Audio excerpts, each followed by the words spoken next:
Nga bagay na dapat mong malaman. On. Ang pulang bahagi ng watermelon ay technically isang vegetable, habang ang green na balat nito ay maaaring kainin at gawing atsara. 2. Ang utak ng tao ay may kapasidad na makapag-imbak ng halos 2.5 petabytes ng impormasyon, katumbas ng halos 3 milyong oras ng video. 3.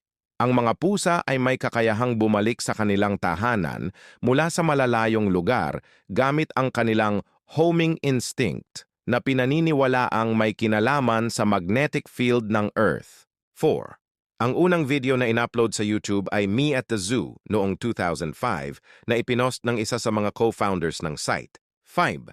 Ang mga elepante ay may kakayahang umiyak ng emosyonal tulad ng tao, lalo na kapag nalulungkot o namamatayan ng kasamahan. 6. Sa paggawa ng content sa Facebook, mahalaga ang consistency sa pag-post at paggamit ng trending hashtags para mas lumawak ang reach mo.